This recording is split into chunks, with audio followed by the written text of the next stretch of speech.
राज्याचे वनमंत्री गणेश नाईक यांच्या अध्यक्षतेखाली ठाण्यातील काशीनाथ घाणेकर नाट्यगृहात जनता दरबार पार पडलाय। या जनता दरबारात नागरिकांनी आपल्या विविध समस्यांवर आधारित 345हून अधिक निवेदनं सादर केली आहे।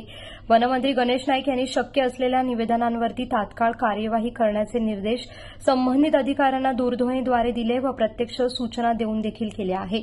तो उर्वरित निवेदनांवरती निश्चित कालमर्यादेमध्ये कार्यवाही केली जाईल आणि त्याबाबत पुढील जनता दरबारात अर्जदारांना याबद्दल माहिती दिली जाणार असल्याचं यावेळी सांगण्यात आलंय। या जनता दरबाराला विविध शासकीय आणि निमशासकीय विभागांचे वरिष्ठ अधिकारी उपस्थित होते। या जनता दरबारात नागरिकांनी विशेषतः पाणी टंचाई, रस्ता रुंदीकरणामुळे झालेले अन्याय आणि झोपडपट्टी पुनर्वसन योजनांमधील गैरव्यवहार यांच्यासारख्या समस्यांवर भर दिलाय।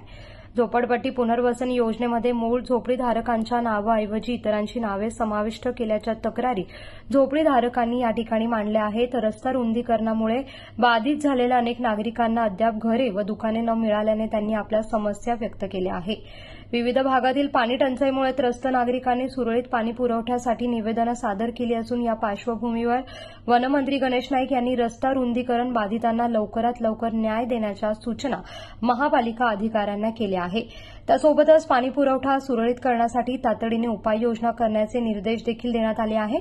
तर सर्वसामान्य नागरिकांच्या जमिनी बळकावल्याच्या प्रकरणांची चौकशी करण्याचे आदेश देखील त्यांनी यावेळी दिलेत।